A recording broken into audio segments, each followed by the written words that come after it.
Alléluia. Peut-être on va prier. Seigneur, nous voulons te bénir pour cette matinée. Nous voulons te bénir pour ta présence.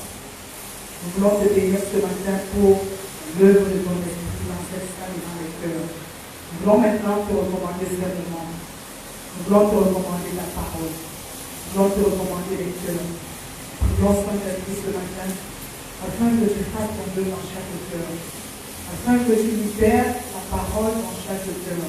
Afin que tu ouvres les cœurs pour recevoir cette parole ce matin. Saint-Esprit, je voudrais que tu touches toi-même au cœur ce matin pendant que ta parole est libérée. Que tous les interférences ce matin soient renversées dans le nom de Jésus. Que tout ce qui veut nous trouver pendant la proclamation de ta parole soit renversé dans le nom de Jésus. Que tout ce qui s'élève pendant la proclamation de ta parole soit renversé dans le nom de Jésus. Venons te donner toute la gloire. Agis ce matin, Saint-Esprit. Parle à nos cœurs, rends le ministère. Et dans le nom de Jésus, nous avons prié. Amen. Amen.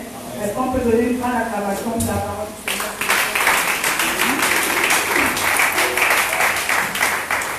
Alléluia. Bénissons le Seigneur pour son esprit depuis ce matin. Bénissons le Seigneur pour la présence de chacun d'entre nous. Je crois que ce matin, le Seigneur a une parole pour nous. Alléluia. Avant ta tête, je voudrais vraiment que tu disposes de ton cœur ce matin. Ne laisse pas quelque chose de te troubler. Ne laisse pas quelque chose t'empêcher d'écouter cette parole ce matin. Alléluia. Il y a 3 dimanches, ça sera un peu la suite. Il y a 3 dimanches, je parlais ici là de reste inébranlable. Et je disais qu'il y a 4 choses que le Seigneur poursuit dans nos vies. Il y a 4 choses que le Seigneur doit atteindre dans nos vies. Quelles que soient les saisons par lesquelles nous passons, que ce soit les bonnes saisons, que ce soit les mauvaises saisons, que ce soit les saisons de joie, que ce soit les saisons de pleurs, il y a 4 choses que le Seigneur poursuit. Il y a 4 choses que le Seigneur doit atteindre. Ça ne dépend pas de ce que nous éprouvons ou pas, mais ça dépend de la vision que le Seigneur a pour nos vies. Il y a 4 choses que le Seigneur poursuit. La première chose, c'est que le Seigneur veut nous perfectionner. Quelles que soient les saisons, c'est juste un rappel, c'est que le Seigneur veut nous perfectionner. Que ce soit dans les moments de gloire ou les moments de tristesse, le Seigneur a un objectif, il veut nous perfectionner. La deuxième chose, il veut nous affermir, il veut nous rendre fermes. La troisième chose, il veut nous fortifier. Et la quatrième chose, il veut nous rendre inébranlables. Voilà ce que le Seigneur poursuit dans nos vies. Voilà ce que le Seigneur veut atteindre dans nos vies. Voilà ce que le Seigneur recherche dans nos vies. Je crois que c'était dans le texte de 1 Pierre 5, le verset 10. Nous avons lu cela et nous avons vu cela ensemble il y a 3 dimanches. Mais ce matin, je voudrais vous parler de ce que nous devons poursuivre dans nos vies. Ça, c'est ce que le Seigneur poursuit. Mais je vais vous parler de quelque chose que nous ne devons pas perdre de vue. Je vais vous parler de quelque chose que toi et moi, nous ne devons pas arrêter de poursuivre. Je vais vous parler de quelque chose qui est primordial pour nos vies. Quelque chose sur laquelle nous devons rester focus. Quelles que soient les saisons par lesquelles nous passons, quelles que soient les situations par lesquelles nous passons, quelles que soient les choses que nous rencontrons dans nos vies, je vais vous parler de ces choses de ce matin, ces choses sur lesquelles l'Église doit rester focus, ces choses sur lesquelles l'Église doit rester focalisée, ces choses que l'Église ne doit pas perdre de vue, ces choses que toi et moi ne devrons pas perdre de vue. Alléluia. Allons ensemble dans Acte 20, le verset 24. Acte 20, le verset 24.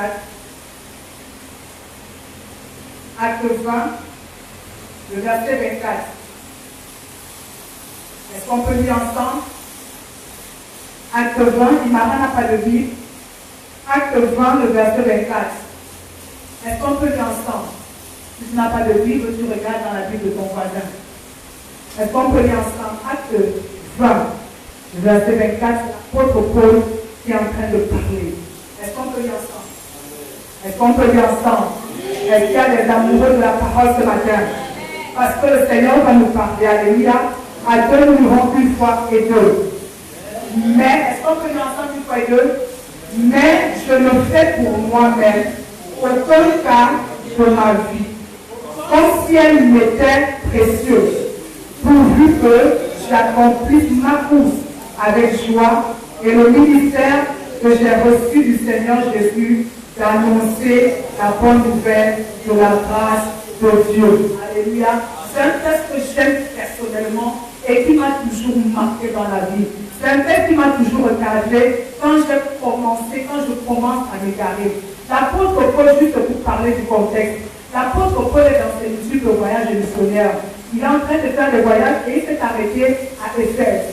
À Éphèse, il est en train de s'adresser aux anciens. Il est en train de donner des recommandations. Il est en train de rappeler aux anciens d'Éphèse comment est-ce qu'il a servi le Seigneur au milieu d'eux. Comment est-ce qu'il a servi le Seigneur dans les épreuves, dans la souffrance, dans les tribulations, dans la douleur. Comment est-ce qu'il a servi le Seigneur au milieu d'eux. Et là, il est en train de s'apprêter, il est en train d'aller à Jérusalem, toujours pour annoncer l'évangile. Mais il dit une chose au verset qui précède, au verset 23, il dit que de ville en ville, le Saint-Esprit l'avertit qu'il y a des tribulations qui l'attendent.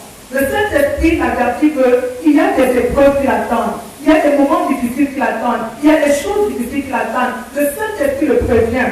Mais au verset 24, il dit, mais pour moi, je le fais au comme cas de ma vie, comme si elle m'était précieuse. Le Saint-Esprit lui dit que tu auras des tribulations. Le Saint-Esprit lui dit que tu auras des épreuves, tu auras des moments difficiles, tu auras des moments compliqués. Mais l'apôtre peut dire une chose, cela n'importe peu. Pourvu que je fasse une chose, pourvu que je poursuive avec joie ma course. Et le thème de ce matin, c'est quoi? C'est poursuivre ta course. Alléluia. Je veux que tu dises à quelqu'un ce matin, poursuis ta course. Dis à ton frère ce matin, poursuis ta course. Dis à ton frère ce matin, poursuis ta course. Dis-le-lui ce matin, tu as une course que tu dois poursuivre. Et tu as une course que tu dois achever. L'apôtre Paul dit, ma vie n'est pas aussi précieuse que poursuivre ma course. Ma vie n'est pas aussi précieuse que d'accomplir ma course. Ma vie n'est pas aussi précieuse que d'accomplir l'œuvre à laquelle le Seigneur m'a appelé. L'apôtre Paul, dans son chapitre, il est en train de mettre en exergue les choses qui sont valeureuses, qui sont précieuses à ses yeux. Il est en train de parler de ce qui a de la valeur à ses yeux. Il est en train de parler de ce qui est précieux à ses yeux. Ce n'est pas sa vie qui est précieuse, mais il est en train de dire que sa course est quelque chose de précieux. Il dit que poursuivre sa course, c'est quelque chose de précieux. Il dit que poursuivre sa course, c'est quelque chose qui a de la valeur à ses yeux. Il dit que poursuivre sa marche, c'est quelque chose qui est important à ses yeux. Qu'importe les situations, qu'importe les saisons, qu'importe les vents, qu'importe les moments de gloire, poursuivre sa course est quelque chose de valeureux. C'est quelque chose de primordial. C'est quelque chose d'essentiel dans sa vie. Et ce matin, je voudrais mettre cela devant nous. Que poursuivre notre course est quelque chose d'important. Poursuivre ta course est quelque chose qui a de la valeur. C'est quelque chose qui a de la valeur. Il dit que les tribulations l'attendent. Les tempêtes vont se déchaîner. Il y aura des moments de combattant hier. Mais il dit la seule chose qui importe, la seule chose qui est importante, la seule chose qui a de la valeur à ses yeux, c'est qu'il puisse poursuivre sa course. C'est qu'il puisse continuer sa marche. C'est qu'il puisse continuer à suivre son Dieu. C'est ce qui a de la valeur à ses yeux. C'est ce qui est important à ses yeux. Et la première chose ce matin, quand on parle de poursuivre sa course, à quoi est-ce qu'on pense? À quoi est-ce qu'on parle de quoi quand on fait allusion à poursuivre ta course? Que représente ta course? Que représente ta course? La première chose, ta course représente ta vie spirituelle. Ta course représente ta vie spirituelle. Ta course représente ta vie de prière, ta vie de méditation. Ta course représente ta communion avec le Seigneur. Ta course représente ta relation avec le Seigneur. Ta course représente ton intimité avec le Seigneur. Et l'apôtre Paul, quand il dit que ma vie n'est pas aussi précieuse que ma vie spirituelle, que ma relation, que mon intimité, au point où je vais m'asseoir et ne pas aller à Jérusalem. Ma course représente ma vie spirituelle. Il dit peu importe les saisons de ma vie, mais pourvu que je n'arrête pas d'entretenir ma vie spirituelle, pourvu que je n'arrête pas d'entretenir une relation, une communion avec mon Dieu. La deuxième chose, que représente ta course? Il dit dans la deuxième partie, il dit le ministère que j'ai reçu du Seigneur Jésus. La deuxième chose, la course représente ton service. La course représente ton appel. La course représente ton ministère. La course représente ton appel. La course représente ton ministère. La course représente cette mission que le Seigneur t'a confiée. La course représente cet appel qui est sur ta vie. Quand tu fais face à ces dangers, il dit, je n'ai pas peur du danger, mais pourvu que je n'arrête pas d'accomplir mon ministère, pourvu que je n'arrête pas d'accomplir mon appel, pourvu que je n'arrête pas de servir mon Dieu. Église, je vais vous parler ce matin. Je veux vraiment parler à vos cœurs ce matin. Je suis dans une course et je n'ai pas intérêt à arrêter ma course. Il dit pourvu que je continue mon service, pourvu que je continue mon appel, pourvu que je continue le ministère auquel le Seigneur m'a appelé. Et la troisième chose que représente ma course représente tout simplement ma destinée. Ce à quoi le Seigneur m'a destiné, le plan que le Seigneur a pour ma vie, le projet que le Seigneur a pour ma vie, ce que le Seigneur a conçu pour ma vie, je ne dois pas arrêter de courir après l'accomplissement de ma destinée. Poursuis ton service ce matin, poursuis ta relation avec ton Dieu ce matin, poursuis ta mission ce matin, poursuis ta destinée ce matin. L'apôtre Paul, son problème, ce n'était pas tant les tribulations, ce n'était pas tant le feu, ce n'était pas tant la fournaise, ce n'était pas tant la maladie, ce n'était pas tant le rejet. Le problème de l'apôtre Paul, c'était de continuer sa marche, c'était de poursuivre sa course, c'était de poursuivre son ministère, c'était de poursuivre son appel, c'était de continuer à accomplir la mission pour laquelle le Seigneur l'a appelé. Et je voudrais ce matin, Église, vraiment que nous nous relevions. Que nous nous remettons ce matin, parce que nous sommes condamnés à poursuivre notre course. Nous sommes condamnés en tant qu'individus, en tant qu'Église, nous sommes condamnés à poursuivre notre course. Est-ce qu'il n'y avait pas de souffrance? Il y avait la souffrance. Est-ce qu'il n'y avait pas de tribulation? Il y avait la tribulation. Est-ce qu'il n'y avait pas de rejet? Il y avait le rejet. Est-ce qu'il n'y avait pas de trahison? Il y avait la trahison. Est-ce qu'il n'y avait pas de frustration? Il y avait. Mais l'apôtre Paul avait un seul objectif dans sa vie, c'était de poursuivre sa course. C'était de poursuivre sa course. C'était de poursuivre sa course. C'était de poursuivre sa course. Est-ce que l'Église ne passe pas par des moments difficiles? Elle passe par des moments difficiles. Est-ce que les vents du rocher ne passent pas par la fenêtre? Ils passent par la fenêtre. Mais je veux nous appeler ce matin que nous avons une course à poursuivre. Nous avons une course à poursuivre. Nous avons une course à poursuivre. Nous ne sommes pas venus dans la vie chrétienne pour nous balader. Nous avons une course à poursuivre. Et je veux mettre devant vous quelques vérités ce matin. La première vérité que je veux mettre devant nous ce matin, c'est qu'en tant que chrétiens, nous sommes engagés dans une course. Le jour où Jésus est arrivé dans ma vie, le jour où je me suis rencontré avec Jésus, je me suis engagé dans cette course-là. Chaque chrétien est engagé dans une course.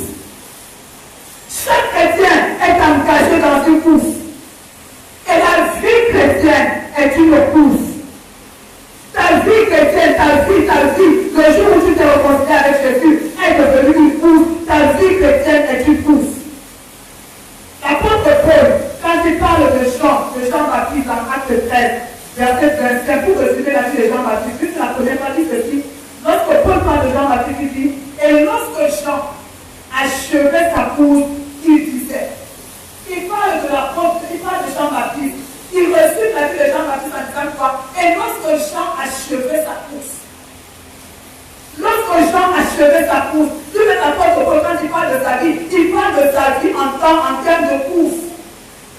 La vie chrétienne est une course.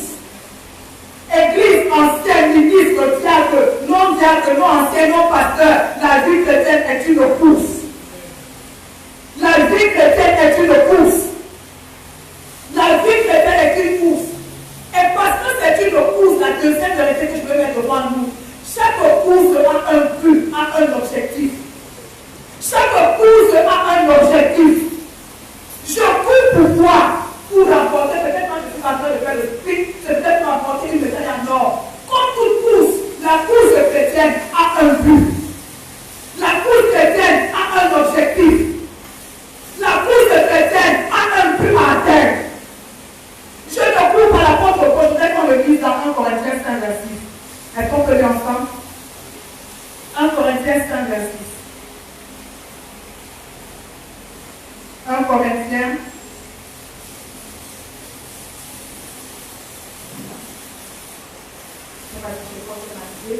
Je cours non pas à la vedette. 1 Corinthiens.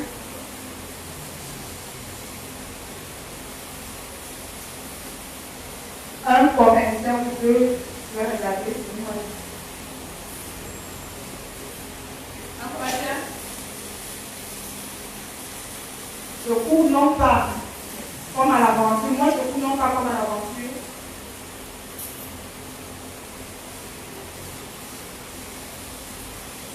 Il n'y a pas les lecteurs de la Bible. On n'a jamais vu ça dans notre vie.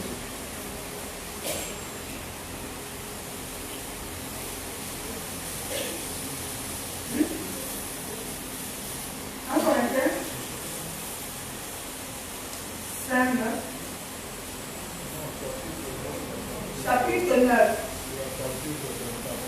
Ok.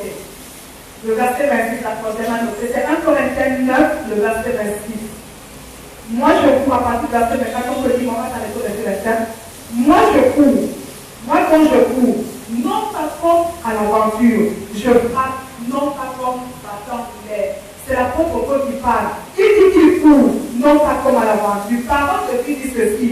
C'est pourquoi moi je cours, mais pas comme au hasard. Pensez courant dit ceci.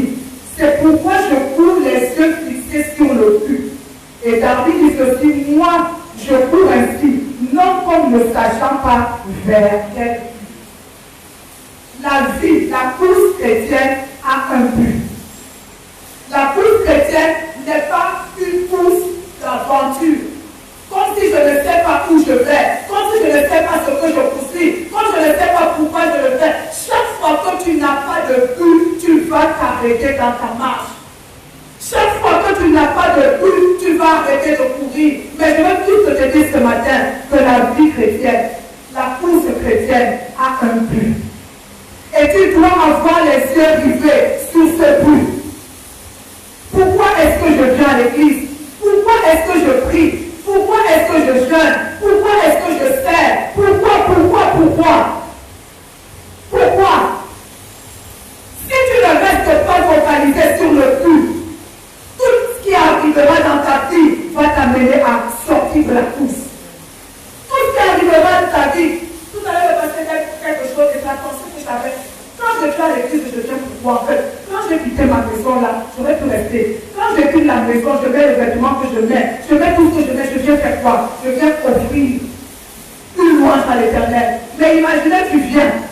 La louange que tu dois offrir à l'Éternel, tu ne la lui offres pas. Tu as perdu le but. La vie chrétienne a un but. Ma course a un but. Amen. Je viens à l'église, je viens offrir. Je viens à l'église dimanche pour adorer. Je ne vais pas laisser mes émotions m'empêcher d'adorer. Je ne vais pas laisser mon corps m'empêcher d'adorer. Je ne vais pas laisser les situations autour de moi m'empêcher d'adorer. Parce que je sais pourquoi je suis venu à l'église. Je sais pourquoi j'ai quitté la maison. Je sais pourquoi je suis en train de balayer le sol. Je sais pourquoi je suis en train de servir. Je sais pourquoi. Alléluia. Amen. Si vous n'avez pas le but dans votre course chrétienne, si vous n'avez pas de but, vous êtes en train d'aller en aventure. Vous savez, quand on dit que quelqu'un est en aventure, c'est qu'il ne sait même pas où il va tomber. Il ne sait même pas dans quel pays il va chuter. Mais nous savons ce que nous poursuivons. Amen. Nous savons pourquoi nous venons même quand la salle est vide. Nous savons pourquoi nous venons. Même quand les temps sont difficiles, nous savons pourquoi. Alléluia. Amen. La deuxième vérité, c'est que la course chrétienne, la course dans laquelle tu es engagé, a un but. Et tant que tu restes comme l'apôtre Paul, fixé sur le but, il n'y a rien qui va t'arrêter. Il n'y a rien qui va t'arrêter, Église. Il n'y a rien qui va te distraire. Nous avons commencé l'année avec un but. Le but était pas l'expansion. Frère, si on ne reste pas sur l'expansion, on va aller dans tous les sens de cette année. Si on ne reste pas focalisé sur l'expansion, on va aller dans tous les sens. Notre l'expansion. Alléluia. Alléluia. Si tu ne vois pas le perdre de vue, tu as un but que tu poursuis. Tu as un but que tu poursuis. Et la troisième vérité que je veux mettre devant toi ce matin, c'est que parce que c'est une course, la destination est plus importante que le chemin. Je veux reprendre ça. La destination, le point d'arrivée est plus important que le chemin que tu as parcouru. Frère, si la destination n'est pas importante, tu vas t'arrêter sur le chemin à regarder les pierres, à regarder la boue, à regarder les trous, à regarder les feuilles, au lieu de regarder le point d'arrivée. Alléluia. Le chemin sera difficile, le chemin sera périlleux, le chemin sera convoyant, ça va aller dans tous les sens, mais je ne perds pas de vue que j'ai une destination à atteindre. Alléluia. Le chemin n'est pas plus important que la destination. Le chemin n'est pas plus important que l'arrivée. Mais c'est le contraire qui se passe dans nos vies. Nous considérons plus le chemin que la finalité. Nous considérons plus le chemin que la destination. C'est quoi mon but? Alléluia. Si mon but ce matin, c'est de venir offrir ma louange à l'Éternel. Si sur mon chemin, je rencontre la voix d'Azal qui ne chante pas bien. Si sur mon chemin, il n'y a personne autour de moi. Si sur mon chemin, il a plu, je ne vais pas me laisser distraire par tout ça. Parce que je sais que ma destination, c'est d'offrir mon adoration à mon Dieu. Alléluia. Dis à ton frère le chemin. Ton chemin n'est pas plus important que ta destinée. Si ton chemin n'est pas plus important que ta communion avec le Seigneur, si ton chemin n'est pas plus important que ta relation avec ton Dieu, et ton chemin, ce que tu traverses, n'est pas plus important que ton intimité avec ton Dieu. C'est pas plus important. Ce n'est pas plus important. L'apôtre Paul disait, ma vie, je ne peux pas mettre ma vie sur le même pied d'égalité que ma course. Je ne peux pas mettre mes rêves, des envies, des droits, des privilèges, mes désirs, mon confort sur le même pied d'égalité que ma course. Alléluia. Amen. Alléluia. Amen. La destinée, la destination, le point d'arrivée est plus important que le chemin.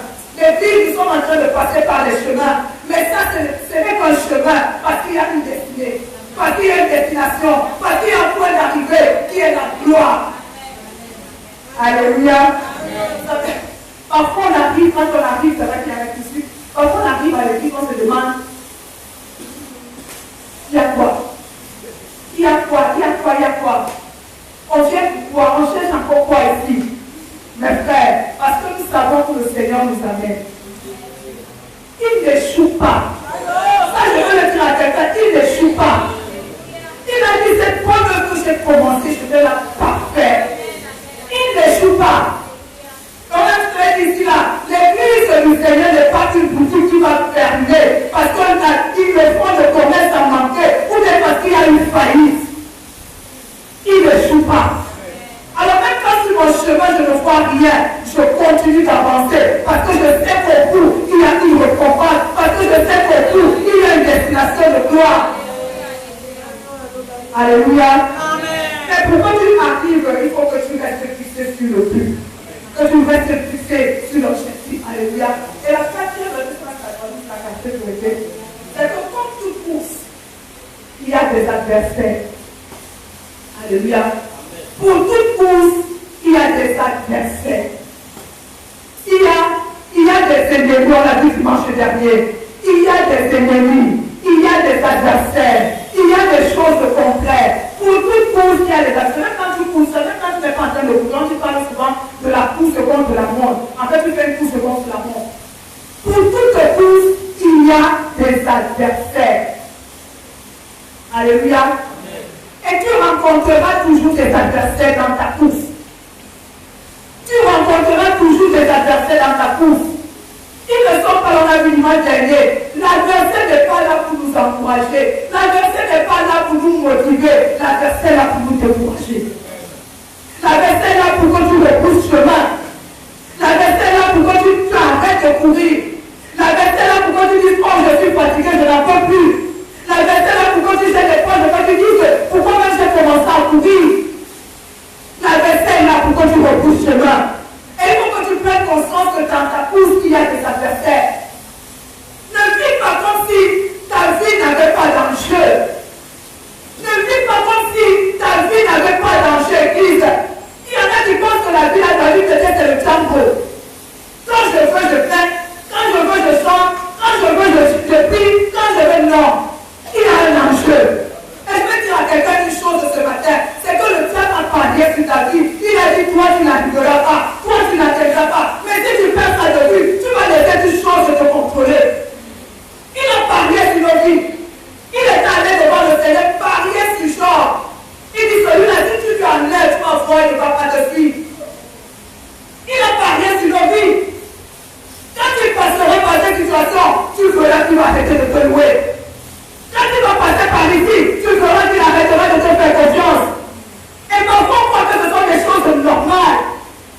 le remportes au nom de Jésus. Amen. Il a parlé que tu n'atteindras pas. Il a parlé que le rejet n'arrivera pas. Il a parlé que tu ne seras pas. Mais il veut ce matin que tu réalises que tu es condamné à poursuivre et à achever ta course. Amen. Tu es condamné. Amen. Tu es condamné parce que si tu n'achèves pas, tu lui as donné raison. Si tu n'achèves pas, tu as donné gloire à l'ennemi. Si tu n'achèves pas, tu as laissé l'ennemi gagner. Il a dit au livre, tu n'arriveras pas. Je vais t'envoyer la détresse. Je vais t'envoyer les blocages. Je vais t'envoyer les tribulations. Je vais fermer le robinet des finances. Je vais libérer le rejet. Et quand ça arrive, au lieu de réaliser qu'il y a quelqu'un qui est en train de combattre la course, tu commences à jouer le jeu de l'adversaire. Alléluia. Amen. Alléluia. Amen. Si à ton adversaire ne va jamais t'encourager. Il ne va jamais t'encourager. Il ne va jamais t'acclamer. Alléluia. Et tu dois prendre conscience de cela ce matin. Tu dois prendre conscience. Il peut être en toi, il peut être sauveur à toi. Mais ce qui est sûr que tout ce qui t'empêche d'accomplir la volonté de Dieu devient ton adversaire. Tout ce qui t'empêche. Quand tu commences à remplir le cœur de Dieu dans la douleur, frère, quand tu commences à sentir la douleur, ne cherche pas des explications. Ne cherche pas, ne dis pas c'est parce que je dors, il fait très chaud, il fait très froid. Non. Il est en train de vouloir t'endormir. Il est en train de vouloir t'arrêter dans ta course. Il est en train de vouloir que tu t'asseyes. Frère, quand tu es engagé dans une course et que tu arrêtes de courir, qu'est-ce qui arrive? C'est que tes adversaires vont te dépasser. Elle dit que tous ceux qui courent sur le terrain courent dans le but de remporter un prix. On n'est pas en train de courir par hasard. On ne s'est pas engagé dans la vie chrétienne par hasard. C'est pour remporter un prix. C'est pour remporter un prix. Et quand tu commences à jouer avec ta vie chrétienne, ça arrive, ça fait comme ça fait. Il faut que je chante aujourd'hui, je chante, je ne dois pas chanter, je ne dois pas. Frère, prends ta vie spirituelle, prends ta vie chrétienne en main. Prends ta vie chrétienne en main. Prends ta vie chrétienne en main. Saint-Esprit, ton adversaire ne va jamais te propulser. Le Seigneur va se servir de service pour te propulser, mais lui-même, il ne travaille pas pour te propulser. Il ne travaille pas pour ta gloire. Mais le Seigneur peut se servir de lui pour ta gloire. N'oublie pas ça, n'oublie pas ça, n'oublie pas ça. Quand ça commence à être contraire à ce que le Seigneur attend de toi, dis non. Dis non parce que ta course est plus précieuse, parce que ta vie spirituelle est plus précieuse, parce que ton service est plus précieux. Parce que ton service est plus précieux. Tu trouveras toutes les excuses possibles. Les temps ne permettent pas, les situations sont compliquées, le monde ne le permet pas. Où as-tu mis ton service? Où as-tu mis ta mission? Où as-tu mis ton appel? Rocher, où avons-nous mis notre talent? Où? Est-ce que nous sommes toujours dans la course? Est-ce que nous sommes toujours dans la course? Est-ce que je suis toujours en train de courir ou bien j'ai arrêté? La quatrième, la cinquième chose. Cinquième. Parce que c'est une course, vous savez, dans les courses de relais. Les courses de relais, on se passe le témoin. Vous connaissez cette course, non? On se passe le témoin. Le plus important, ce n'est pas d'atteindre son collègue, mais c'est de transmettre le témoin à son collègue. Ça veut dire quoi? Ça veut dire que durant tout le moment où je cours, je dois garder le bâton. La cinquième chose qui est importante, c'est que pendant cette course, il y a des choses que tu dois garder, que tu ne dois pas faire. Il y a des choses que tu ne dois pas faire. Tu ne dois pas perdre ta foi. Tu ne dois pas perdre ta joie. Il y a des choses que tu dois protéger, Église. Il y a des choses que tu dois protéger. Tu ne dois pas perdre ton sein pour le Seigneur. Tu ne dois pas perdre ta vie de prière. Tu ne dois pas perdre ta joie. Tu ne dois pas perdre ta foi. Lorsque Satan commence à réclamer Pierre, la vie de quand je sens prier pour que ta foi ne te faille point. Tu dois protéger ta foi. Dans cette course où tu es en face de l'ennemi, il y a des choses que tu dois protéger. Tu dois protéger tes pensées. Tu dois protéger tes pensées.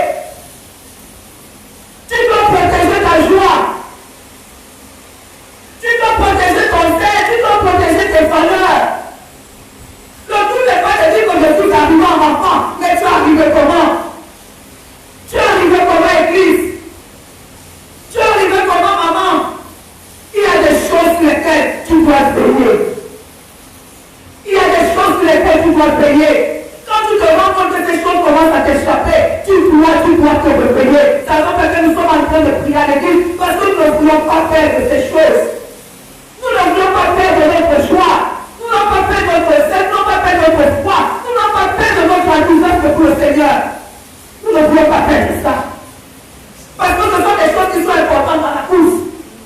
Ce sont des choses qui sont importantes dans notre course. Notre foi est importante. Notre zèle est important. Notre joie est importante. Et l'apôtre Paul dit pour que j'accomplisse ma lettre du choix ma course. Pas comme si c'était une conflit. Il y a des choses que tu dois protéger. Parce que l'ennemi voudra t'enlever ces choses. Parce que l'ennemi voudra que tu perdes ces choses. Mais il faudra que toi, tu les protèges. Que tu veilles sur ces choses. Que tu veilles sur ces choses. Alléluia. Alléluia. Tu veilles sur ces choses. Ta soeur veille sur ces choses. Si tu veilles. Ne laisse pas l'ennemi, ne laisse pas les tribulations, ne laisse pas ces choses te voler ta foi. Ne laisse pas la déception, la frustration te voler ta foi. Ne laisse pas les échecs te voler ta foi. Alléluia. Peut-être là, tu as besoin de passer par une déception. Tu attendais, ça n'a pas marché. Et l'ennemi, comme on l'a dit, on va venir dessus. Quand quelqu'un de opportuniste, il va te saisir ce moment-là pour détruire ta foi, pour toucher ta foi. Et dit, ah, moi, ces choses-là, je ne crois plus. La prochaine fois qu'on priera pour le travail, tu ne seras plus prêt à prier pour le travail. Parce que tu sais que tu as prié, ton dossier était sur le point d'aboutir, et il n'a pas été retenu, tu ne prieras plus. Et ça, c'est la plus de l'ennemi. Protège ta foi. Quand dans ta course, il y a des choses sur lesquelles tu dois veiller. Tu dois protéger tes pensées. Imagine tu es en train de courir et puis penser à te dire tu vas faire ça, tu vas me parler, ne continue même plus. Faire. Pendant que tu passes comme ça, comme tu te sens en train de ralentir, tu sens comment tu es en train de ralentir. Pourquoi? Parce que tu es en train de penser que je vais t'arrêter. Parce que tu es en train de penser que je ne sais même pas pourquoi. Regarde, les gens qui courent dans le pays. Usain Bolt. Regarde cette. Lui, il est devant toi. Tu peux me faire quoi? Tu peux me faire quoi? Pendant que tu penses que ce n'est pas pour moi, tu es en train de faire marche arrière. Tu dois protéger tes pensées. Tu dois les protéger.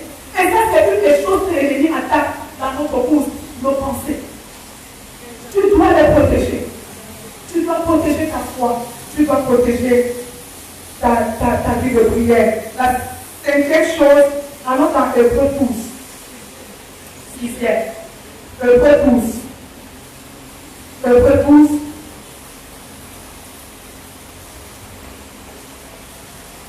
Hébreux 12, le verset 1.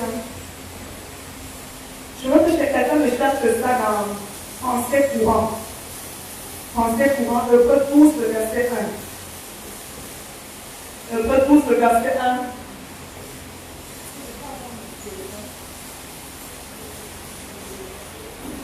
Hébreux 12, le verset 1. Est-ce qu'on peut lire? Est-ce qu'on peut lire Hébreux 12, le verset 1? Est-ce qu'il y a des lecteurs? Alors on va lire Hébreux 12, le verset 1. À deux, nous dirons une fois et deux.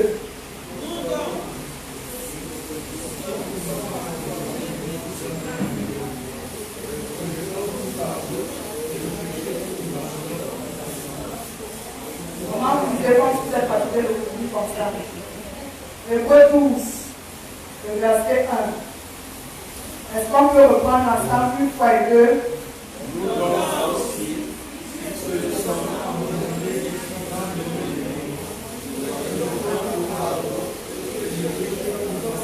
si facilement et courons avec persévérance dans la carrière qui nous est ouverte. Je vais lire dans Parole de vie. Parole de vie dit ceci: cette grande foule de témoins nous entoure. Rejetons donc, nous aussi, tout ce qui nous empêche d'avancer. Rejetons le péché qui nous empêche si facilement. Courons jusqu'au bout la course qui nous est proposée. Français courant dit ceci: quant à nous, nous sommes entourés de cette grande foule de témoins. Pendant que nous courons, nous avons des témoins. Débarrassons-nous donc de tout ce qui alourdit notre marche, en particulier le péché qui s'accroche facilement à nous, et courons résolument la course qui nous est proposée. La sixième ou la septième chose, la sixième ou la septième vérité, c'est que premièrement, dans notre course, nous avons affaire à des témoins. Il y a des gens qui nous observent. Il y a des gens qui nous regardent. Il y a des gens qui nous observent. Nous courons en face des gens. Nous courons en face des hommes. Nous courons en face des puissants des ténèbres. Nous courons en face des gens. Ce n'est pas une course qui se fait à huis clos. Nous sommes environnés des témoins. Il y a des gens qui regardent comment, pendant que tu es dans la gloire, comment est-ce que tu continues ta course. Il y a des gens qui regardent comment, quand tu es assis sur le trône, comment est-ce que tu continues à courir. Il y a des gens qui regardent, pendant que tu as vu ce nouveau champ qui te fait du bien aujourd'hui, comment est-ce que tu continues ta course. Et la deuxième chose, c'est qu'il y a des choses qui alourdissent notre course. C'est qu'il faut que tu prennes conscience ce matin qu'il y a des choses qui alourdissent notre course. Il y a des choses qui alourdissent notre marche. Il dit débarrassons-nous, rejetons tout ce qui alourdit, tout ce qui nous empêche de courir. Il faut que tu prennes conscience ce matin qu'il y a des choses en toi, qu'il y a des choses autour de toi qui alourdissent ta course. La Bible déclare que ceux qui poussent le terrain s'abstiennent de toute espèce, font des abstinences. Ils font des abstinences pour qu'ils soient aptes à courir. Pourquoi est-ce qu'ils font des abstinences? Pour qu'ils ne soient pas lourds pendant la course. L'athlète ne peut pas manger n'importe quoi. L'athlète ne dort pas n'importe comment. L'athlète ne boit pas tout. L'athlète ne fait pas tout. Il se discipline parce qu'il veut être apte à la course. Il faut que tu prennes conscience ce matin qu'il y a des choses qui alourdissent notre course. Il y a des choses qui alourdissent notre marche. Et l'apôtre Paul dit une chose, il faut rejeter ces choses. Il faut rejeter ces choses qui rendent ta marche lourde. Il faut rejeter ces choses qui rendent ta course lourde. Il faut rejeter ces choses qui t'empêchent d'avancer. Il faut rejeter ces choses. Alléluia. Alléluia. Prends conscience qu'il y a des choses qui alourdissent ta course. Prends conscience de cela ce matin. Et que le Seigneur ouvre nos yeux sur ces choses qui alourdissent notre course. La cinquième ou la sixième vérité, il y a des choses dans notre cœur, il y a des choses en nous, il y a des choses autour de nous qui alourdissent notre course. Et n'oublie pas que tu es en face des témoins. Alléluia. Alléluia. Il dit que nous sommes environnés d'une grande foule de témoins. Nous sommes environnés, mais tu dois remporter cette bataille. Alors comment est-ce que nous pouvons poursuivre notre marche? Comment est-ce que nous pouvons aller jusqu'au bout de notre marche? Je vais revenir sur notre texte de base, acte 20, sur ce que l'apôtre Paul déclarait. Comment est-ce que nous pouvons aller jusqu'au bout de notre marche? L'apôtre Paul dit au verset 24, et maintenant, au verset 24, mais je ne fais aucun cas de moi-même, de ma vie, comme si elle m'était précieuse, pourvu que j'accomplisse ma course avec joie et le ministère que j'ai reçu. La première chose qui peut nous aider, on va commencer par la fin. La première chose, je suis dans Acte 20, le verset 24. On revient sur le texte de base. Comment est-ce que nous pouvons poursuivre notre course? Ou bien, quelles sont les choses qui peuvent nous aider à poursuivre notre course? La première chose, l'apôtre Paul dit que je ne fais aucun cas de ma vie comme si elle m'était précieuse. Je ne fais aucun cas de ma vie comme si elle avait seulement de la valeur à mes yeux, mais pour que j'accomplisse ma course avec joie. La première chose qui peut nous aider à poursuivre notre course, quelles que soient les situations, c'est que nous devons apprendre à mourir en nous-mêmes. Tu dois apprendre à mourir en toi-même. L'apôtre Paul dit une chose, que sa vie n'est plus aussi précieuse que l'homme peut le croire au point où il doit négliger sa cause. Pour faire une telle déclaration, pour arriver à ce niveau, il faut être mort quelque part. Il faut être mort dans son cœur. Il faut être mort dans ses droits, dans ses désirs, dans ses envies, dans sa volonté. Il faut être mort. Et nous ne pouvons pas aller jusqu'au bout de notre course si nous n'apprenons pas à mourir en nous. Et qui parle de mourir en soi, parle du renoncement. Il n'y a pas de course chrétienne sans renoncement. Et de plus en plus, ce mot disparaît de notre vocabulaire. Ce mot disparaît de notre vocabulaire. Il n'y a pas de course sans renoncement. L'apôtre Paul a renoncé à son confort. L'apôtre Paul a renoncé à sa sécurité. L'apôtre Paul a renoncé à son bien-être. L'apôtre Paul a renoncé à ses désirs, à ses envies pour accomplir le programme de Dieu. Il n'y a pas de course sans renoncement. Il dit quelque part, si quelqu'un veut me suivre, qu'il se charge de sa croix et qu'il renonce. Il n'y a pas de course sans renoncement. Pour que ma vie chrétienne porte du fruit, il y a un renoncement. Je dois renoncer au sommeil, je dois renoncer à la distraction, je dois renoncer à la paresse. Il y a un renoncement. Frère, aujourd'hui, on croit que la vie chrétienne, c'est un concours, c'est un jeu de hasard. Il y a des jours comme ça, je vais sentir le Saint-Esprit va me toucher, et puis je vais faire, et puis le jour où le Saint-Esprit ne me touche pas, je vais attendre jusqu'au prochain toucher. La vie chrétienne, c'est une vie de renoncement. Pour atteindre le but, je dois renoncer à quelque chose. Pour que l'église vive l'expansion, elle doit renoncer à quelque chose. Je dois renoncer. Si la pensée que je pense ne m'amène pas à accomplir le programme de Dieu, je dois renoncer à cette pensée. Si la façon de faire n'accomplit pas la volonté de Dieu pour moi, je dois renoncer à cette façon de faire. Il n'y a pas de course sans renoncement, Église. Il y a des choses auxquelles je dois renoncer. Combien d'entre nous, on sait que, je prends toujours cet exemple, que je vais arriver à Aïtéa, et là-bas à Aïtéa, on va me mettre en celui pour l'évangile, mais je vais quand même. Pour y aller, il faut que je renonce à ma propre sécurité, à mon propre confort. Il faut que je renonce à ça à quoi je crois. Il faut que je renonce à ça à quoi j'estime que ça ne devrait pas arriver. Sans renoncement, il n'y aurait pas de vie chrétienne. Parce que Jésus a dû renoncer à son propre. Jésus a dû renoncer à sa gloire. Jésus a dû renoncer à son confort. J'avais des questions, qu'il était dans le partage. Est-ce que je dois aller ou je ne dois pas aller? Est-ce que je dois aller subir cette douleur ou je ne dois pas y aller? Mais il a dit non, pas ma volonté, Seigneur, mais ta volonté. Pourquoi? Parce qu'il y avait le renoncement dans la vie de Jésus. Il a fait le renoncement. Frère, il n'y a pas de course dans ma vie, là, dans ma marche. Nous devons cultiver le renoncement. Si je veux aller loin, je dois cultiver le renoncement.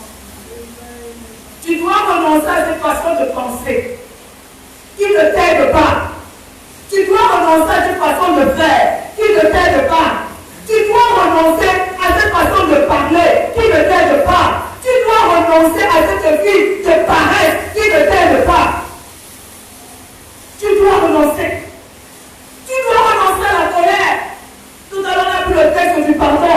Tu dois renoncer à la colère parce que la colère ne t'aide pas. Tu dois renoncer. Alléluia. Dis à ton frère renonce. Dis à ton frère renonce. Dis Église renonçons. Renonce. Alléluia. Tu veux poursuivre ta course. Malgré les vents et les tempêtes, il faut que tu apprennes à renoncer. Alléluia. Que tu apprennes à renoncer. À renoncer à ton moi. Ton moi qui ne veut pas qu'on te parle de certaines façons, qu'on te dise quelque chose. Tu dois renoncer. Alléluia. Si je veux gagner plus, je dois renoncer à quelque chose. Si je veux gagner dans ma vie spirituelle, je dois renoncer. Si je dois gagner dans mon ministère, je dois renoncer. Si je dois gagner dans mon service, je dois renoncer à mon confort. Je dois renoncer. Alléluia. La deuxième chose qu'on va gagner en temps, on ne pourra pas tout voir. La deuxième chose, il faut que dans ta marche chrétienne, dans ta course chrétienne, que tu apprennes à vaincre la frustration. Tu vois vraiment, il prendre du temps pour ça. On ne va pas. Apprends à vaincre la frustration. Parce que la frustration est une arme que l'ennemi utilise pour arrêter la course de plusieurs. Je vais qu'on dise ensemble Luc 24. On ne va pas tout lire parce que c'est long. Mais ce texte, nous connaissons ce texte, il s'agit des deux disciples d'Emmaüs. C'est ainsi qu'on les appelle, les deux disciples d'Emmaüs. Il y a un qui est un nom Cléopas. La Bible est à partir du verset 13. Que le jour où les femmes découvrent que Jésus est ressuscité et qu'elles vont voir les autres disciples leur annoncer, c'est ça qui ne croient pas. Donc, les femmes vont vaincre la frustration. Le texte de base, c'est Luc 24, verset 13, à partir du verset 13. Ce jour où ces femmes découvrent que Jésus est ressuscité, elles vont en parler aux disciples. Malheureusement, les disciples ne croient pas. Et ce même jour, la Bible dit à partir du verset 13, qu'il y avait deux disciples qui ont quitté Jérusalem et qui étaient en train de se rendre à Emmaüs. Ils ont quitté Jérusalem où le Seigneur leur avait demandé d'attendre et ils sont en train d'aller à Emmaüs. Et sur leur chemin, Jésus les rencontre et Jésus commence à échanger avec eux. La première chose, c'est que Jésus leur demande de quoi est-ce que tu es en train de parler. Et les disciples étonnés leur demandent, es-tu le seul qui ne soit pas au courant de tout ce qui arrive? Es-tu le seul qui n'est pas au courant des tribulations par lesquelles je passe? Es-tu le seul qui n'est pas au courant des échecs que nous sommes en train de subir? Es-tu le seul qui n'est pas au courant de tout ce qui est arrivé ces derniers jours? Il y avait un puissant prophète qui a accompli beaucoup de miracles, qui guérissait les malades, qui faisait beaucoup de choses.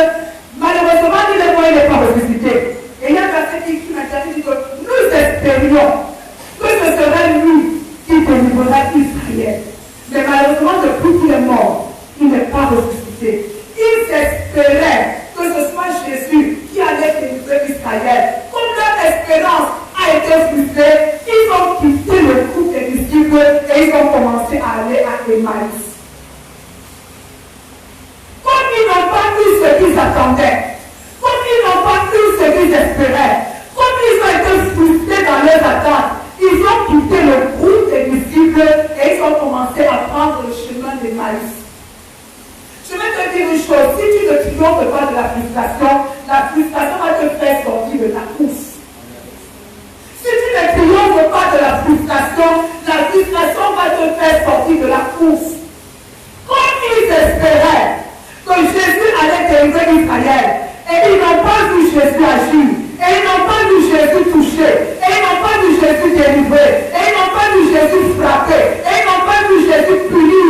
La Bible déclare qu'ils ont pris le chemin d'Emmaüs. Tu ne triomphes pas de la frustration dans ta vie, la frustration te fera sortir de ta course. La deuxième chose que la frustration fait, la frustration maintient ton attention sur la situation. Ils sont en train de demander à Dieu, est-ce que tu es le seul? Tu es le seul qui n'est pas au courant. Tu es le seul qui n'est pas au courant que Jésus et moi n'est pas ressuscité. Tu es le seul. Toute leur attention était sur Jésus et moi n'est pas ressuscité. Mais ils n'ont pas vu que leurs yeux étaient empêchés de le reconnaître parce qu'ils étaient sur Jésus et moi qui n'est pas ressuscité. La frustration t'empêche de voir ce que le Seigneur fait. La frustration te maintient dans la situation, dans le problème. Tes regards sont focalisés là. Toute ton attention est focalisée sur l'échec. Toute ton attention est focalisée sur la détresse. Tu ne vois plus autre chose. Alléluia. Alléluia. Est-ce que je parle à quelqu'un ce matin? Est-ce que je parle à quelqu'un ce matin? La frustration nous rend aveugle. La frustration nous rend aveugle.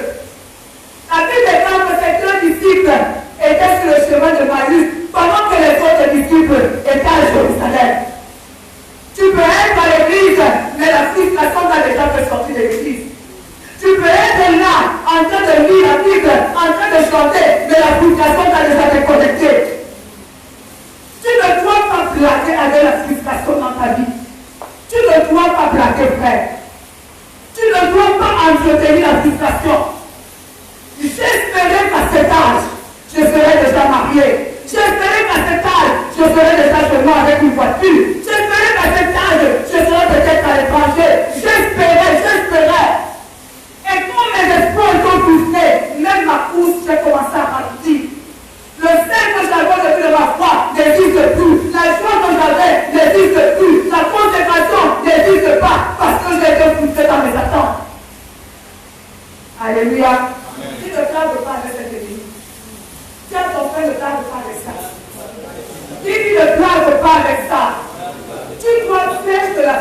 frustration dans ta vie, si tu veux être un homme qui poursuit sa course et qui l'achève. Parce que tous les jours, nous serons en face de la frustration. Tous les jours. Ça ne se passera pas toujours comme nous l'avons planifié. Mais nous devons nous arrêter de la pensée qu'il y aura des frustrations, mais je dois triompher de ces frustrations. Je dois triompher. Et pourquoi même ces gens-ci, s'il faut parler de ces deux gens-ci, pourquoi ils sont dans la frustration? Vraiment, quand on a dit aucune raison d'être dans la frustration. Aucune. Premièrement, parce que le Seigneur avait averti qu'il allait mourir et qu'il allait ressusciter le troisième jour. Ils avaient tous entendu ça, mais ils n'avaient pas tous cru à cette parole. Tous avaient entendu qu'il allait mourir et il allait ressusciter le troisième jour. Il y en a qui l'ont, parce que même quand les gens sont allés voir les disciples, on a vu Jésus, ils n'ont pas cru. Pourquoi nous sommes souvent dans la frustration? Parce que nous ne croyons pas la parole de Dieu. Parce que nous n'acceptons pas la parole de Dieu. La deuxième chose, l'une des choses qui nous met souvent dans la frustration, c'est quoi? C'est la mauvaise compréhension de l'œuvre du Seigneur dans nos vies. Amen. La mauvaise compréhension. La Bible dit autant les cieux sont élevés dessus la terre, autant ses voix, ses pensées sont élevées dessus les nous. Ils ne pensent pas comme je pense. Ils ne voient pas comme je vois. Ils ont dit qu'ils espéraient que Jésus délivrerait Israël. Jésus n'était pas venu pour Israël. C'était pas sa mission de venir délivrer Israël et être roi à Jérusalem. C'était pas pour ça. La mauvaise compréhension de l'œuvre de Dieu dans ma vie m'amène dans une vie de frustration. Pourquoi il a fait ça? Pourquoi il n'a pas fait ça? Pourquoi il a laissé ça? Pourquoi il n'a pas laissé ça? Pourquoi il me laisse jusqu'à 50 ans? Je n'ai pas, je ne suis pas, je ne fais pas. La mauvaise compréhension de l'œuvre de Dieu me plonge dans une vie de frustration. Alléluia. Et à ton frère, tu dois faire ta frustration. Dis-lui, tu dois faire ta frustration. Alléluia.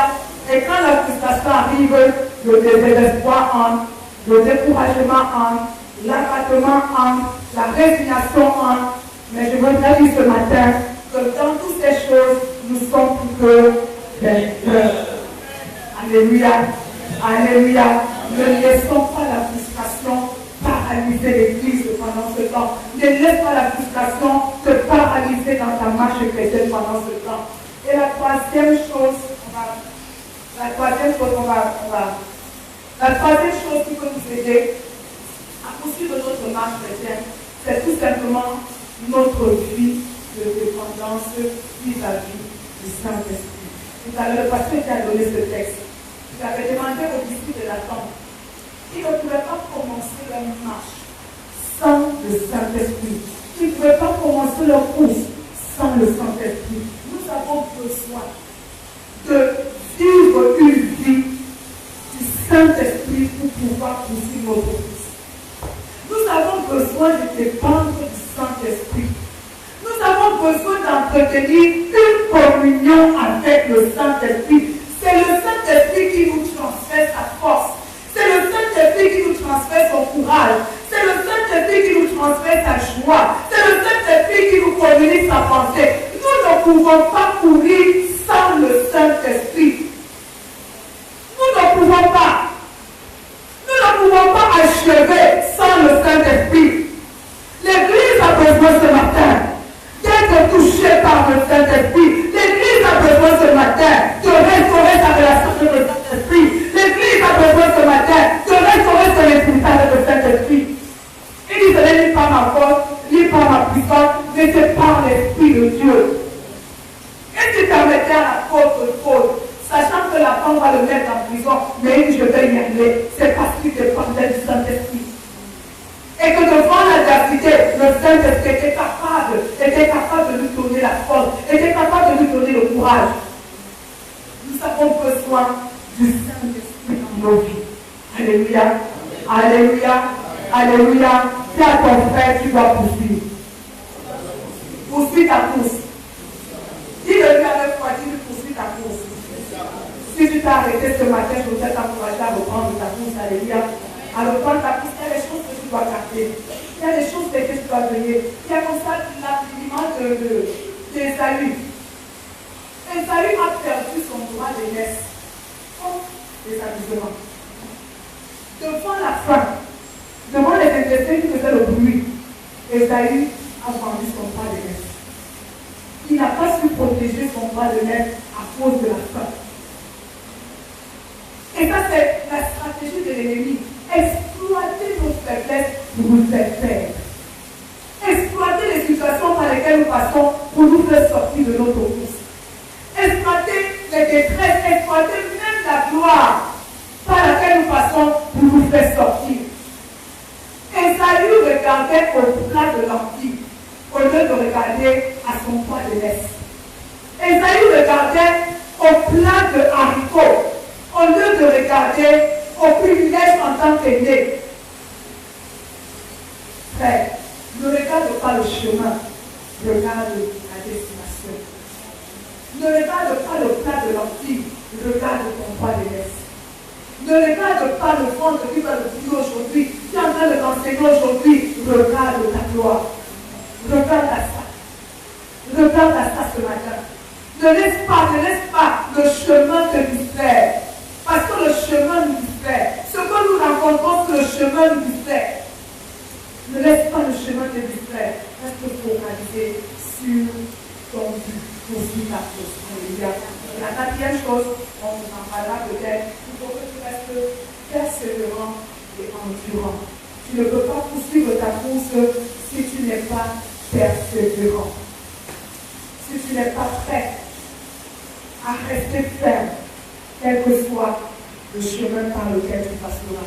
La persévérance, c'est pour ceux-là qui ont décidé, j'arriverai. Persévérance même quand le résultat n'est pas là. Persévérance même quand les signes ne sont pas là. Mais je persévère. Je prie peut-être cette situation depuis des années. Je ne vois pas de signes, mais je persévère dans la prière. Je persévère dans la prière. Ceux qui se découragent perdent le prix. Alléluia. Je dois rester persévérant. Voyez ceux-là qui courent sur le stade, qui sont en train de courir, c'est ceux qui persévèrent qui arrivent jusqu'au point de l'arrivée. Ceux qui se découragent ne remportent pas le prix. Alors soyons persévérants ce matin. Alléluia. Rochers, soyons persévérants. Anciens, soyons persévérants. Pasteurs, soyons persévérants. Ministres, diacres, soyons persévérants. Église, le rocher, soyons persévérants. Poursuivons notre course. Alléluia. Ne baissons pas les bras. Poursuivons notre course. Alléluia.